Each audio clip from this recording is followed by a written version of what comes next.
Friends দেখুন, আমরা আপনাকে যেমনটা বলেছিলাম সপ্তাহান্তে কিন্তু ঝড় বৃষ্টির পরিমাণ বাড়তে পারে, তো সেই রকমই কিন্তু কিছুটা সম্ভাবনা আপনাদেরকে আমি দেখাচ্ছি। এখানে যদি আপনি ওপর দিকে যদি তাকান, তো আপনি দেখতে পাচ্ছেন 17 মিলিমিটার ভারী বজ্রপাত বৃষ্টি বজ্র মোডেতে কিন্তু দেখাচ্ছে। তো 18 তারিখ শুক্রবার দিন কিন্তু দেখাচ্ছে। আমি এই মুহূর্তে আজকে অর্থাৎ বুধবারের খবরেতে চলে যাচ্ছি। দেখুন আলিপুর আবহাওয়া দপ্তর কী বলেছে আমি আপনাদেরকে সেটা বলবো। আলিপুর আবহাওয়া দপ্তর কিন্তু কলকাতা, হাওড়া, হুগলি এবং নদিয়া আর ঝাড়গ্রাম এবং পশ্চিম মেদিনীপুর জেলাকে কিন্তু আজকে বিক্ষিপ্তভাবে বজ্রবিদ্যুৎ সহ বৃষ্টিপাতের জন্য আর দমকা ঝোড়ো হাওয়ার জন্য কিন্তু সতর্কবার্তা দিয়েছে। এছাড়াও যে পশ্চিমবঙ্গের যে দক্ষিণবঙ্গের অন্যান্য জেলাগুলি রয়েছে, যেমন বর্ধমান, মুর্শিদাবাদ, তারপরে হচ্ছে যে আপনার বাঁকুড়া, পুরুলিয়া, সেই সমস্ত জেলাতেও কিন্তু বিক্ষিপ্তভাবে বজ্রবিদ্যুৎ সহ বৃষ্টিপাতের সম্ভাবনা আজকে কিন্তু রয়েছে। আলিপুর আবহাওয়া দপ্তর কিন্তু এমনটাই বলছে।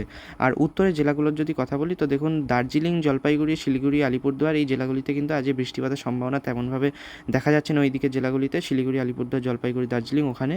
তবে বাকি যে পশ্চিমবঙ্গের জেলাগুলি রয়েছে সেখানে কিন্তু আজ বিক্ষিপ্তভাবে বজ্রবিদ্যুৎ সহ বৃষ্টিপাতের সম্ভাবনা আলিপুর আবহাওয়া দপ্তর কিন্তু বলেছে। আমি এই মুহূর্তে স্যাটেলাইট মোডেতে গিয়ে আপনাকে একবার দেখানোর চেষ্টা করব।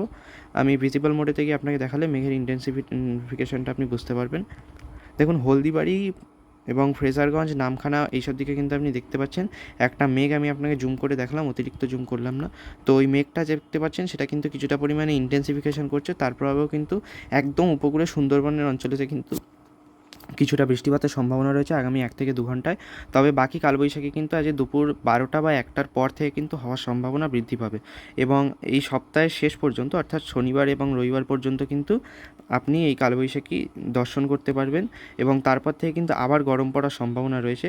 যদিও এই 3 দিন কিন্তু পশ্চিমবঙ্গের বিভিন্ন জেলায় বিক্ষিপ্তভাবে কালবৈশাখীর সম্ভাবনা রয়েছে। আর শুক্রবার দিন কিন্তু এই সম্ভাবনাটা সবচেয়ে বেশি রয়েছে দক্ষিণবঙ্গের প্রায় বেশিরভাগ জেলাতে।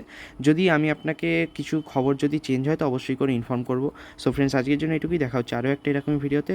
Good bye. চ্যানেলটিকে সাবস্ক্রাইব করতে ভুলবেন না।